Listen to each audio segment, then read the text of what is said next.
yes. When my mother passed away 10 years ago, it was an amazing, wonderful celebration for me. Mm-hmm. Not that I was happy that she was gone or anything like that, but I was so present in the moment with all of my connection with her. You know, the happy stuff, the unhappy stuff, you know, all of the trauma and the joy. It was so present in that moment. I couldn't be anything but joyful as we were sharing stories with the family and actually going through the ceremonies of letting her go. Okay. And I cried. Oh my gosh, I cried for days. And it was a beautiful experience. Which, for a lot of people, joy is regarded as being incompatible with tears. Mm-hmm. Well, and my some of my relatives, they really didn't understand.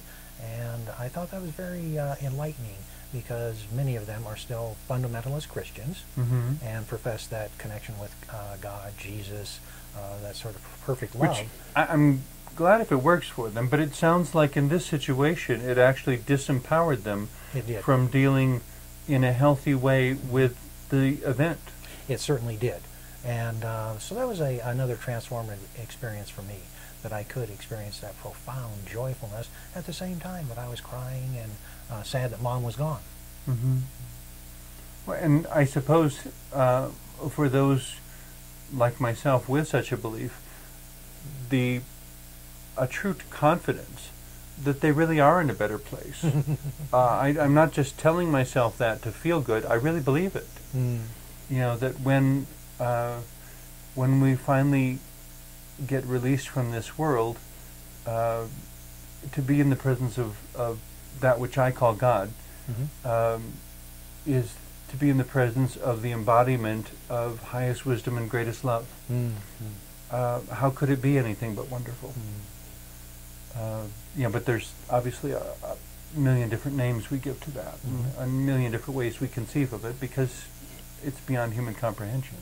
Well, I think it is. The limitation of the physical body, I think, cuts us off from many, many amazing, wonderful things.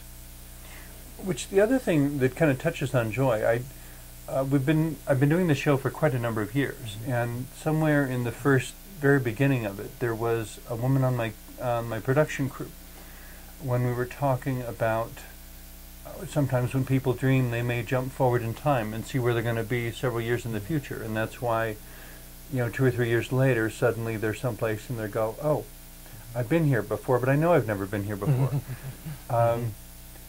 And the woman on my crew said to me, it may be that the only part of us that exists within time is our physical body.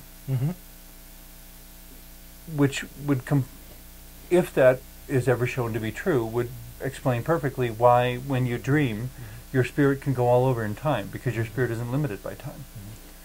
But of course, at whatever point, if that's ever proven, the next question I'm sure a lot of people will get into is well, can I go back and fix things? I don't know. I suppose it's a question for future time. But our discussion today is just that whatever is going on in your time, that there is a way, there is a possibility of having a certain peaceful centeredness in the middle of it, where you're not arguing with the fact that it has occurred, while at the same time trying to find the most positive way of responding. Well, and as we're talking about joy, I believe that really does mean you're living in the moment, to experience every nuanced feeling, every nuance of that moment, and that, I believe, is the step of joy. So if that moment is outside of time, which can easily be, or if that is in the grief, or if that is just pure ecstasy of a beautiful spring day, being in that moment, I think it's very difficult to be in any state other than a joyful, peaceful state. 2 quotes jump to my mind.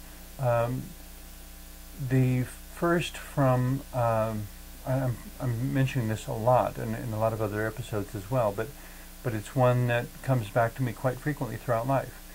In the 3rd act of the play Our Town by Thornton Wilder,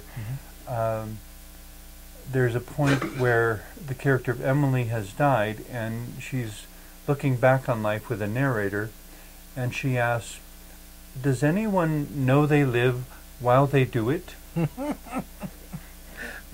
Does anyone know they live while they do it? Mm-hmm. And I'm always a bit challenged by his answer, because to me it's too limiting, but the question is, yes, but is it true?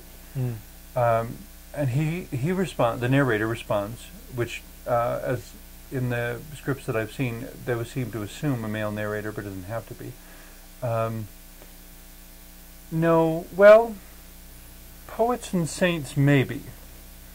Mm. I thought that was an interesting classification, so I don't know if I'm a poet or a saint, either one, but but I aspired to know that I live while I do it.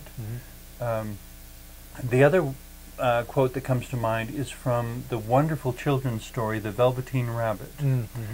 And to me, the whole book is worth the dialogue between the Velveteen Rabbit and the Skin Horse, the oldest toy in the nursery.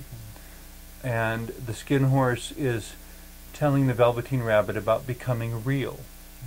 And he said, once you become real, you can never become unreal again, except to people who don't understand.